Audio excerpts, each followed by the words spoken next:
تمام دوستوں سے گزارش ہے، ایک بار درود شریف پڑھ لیں۔ ایک بار درود شریف پڑھنے سے مالک کائنات 10 بار رحمت فرماتا ہے۔ حضرت سلیمان علیہ السلام کے دور میں ایک شخص نے ایک خوبصورت پرندہ خریدا۔ وہ جب چہچہاتا تو نہایت دل فریب اور خوش مزاج آواز سے وہ شخص بہت مسرور ہوتا، گویا اس پرندے کی آواز بہت ہی سریلی اور پیاری تھی۔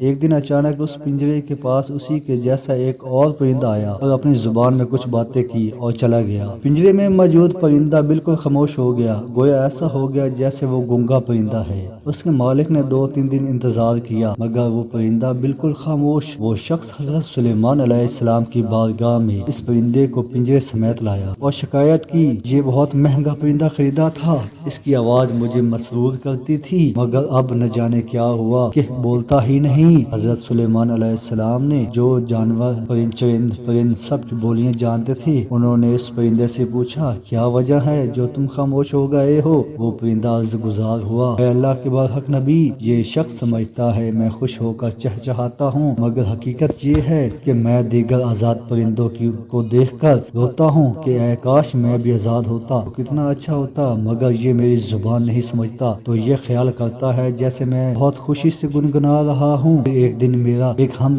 جنس میرے پاس آیا اور کہا کہ یہ شخص تیری زبان نہیں سمجھتا بلکہ سمجھتا ہے کہ تم بہت سریلی آواز کے ساتھ خوشی خوشی چہچہا رہا ہے۔ اگر تم قید سے آزاد ہونا چاہتے ہو تو رونا چھوڑ دو، بولنا فریاد کرنا بھی چھوڑ دو، اس پر تمہارے الفاظ صحیح نہیں کرتے کیونکہ یہ تمہارے درد کو سمجھتا ہی نہیں۔ پھر کیا تھا، میں تب سے خاموش ہو کر صبر کر رہا ہوں۔ حضرت سلیمان علیہ السلام نے اس شخص سے کہا کہ پنجرہ کھول دو اور اس کو آزاد کر دو کیونکہ اب یہ پنجرے میں کبھی نہیں بولے گا۔ اس شخص نے کہا، اگر آپ یہ خاموش ہی رہا تو بلا وجہ اس کو رکھ کر میں کیا کروں گا؟ لہٰذا اس نے سلیمان علیہ السلام کے حکم کی اتباع کرتے ہوئے پنجرہ کھول دیا۔ وہ پرندہ فوراً اڑ کر درخت کی شاخ پر جا بیٹھا اور اس شخص کو دیکھ کر کچھ چہچہا کر اڑ گیا۔ اس شخص نے حضرت سلیمان علیہ السلام سے عرض کی کہ یہ کیا کہہ رہا تھا؟ آپ علیہ السلام نے فرمایا، اس نے کہا کہ اگر تو بھی اپنے غموں اور مصائب سے آزاد ہونا چاہتا ہے تو خاموش ہو جا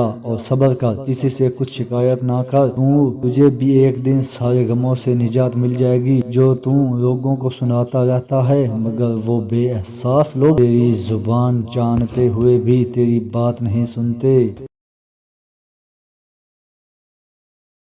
ہماری ویڈیو اچھی لگے تو چینل کو سبسکرائب اور ساتھ بیل آئیکن کا بٹن دبائیں تاکہ آنے والی ہر نئی ویڈیو کا نوٹیفیکیشن آپ کو مل سکے۔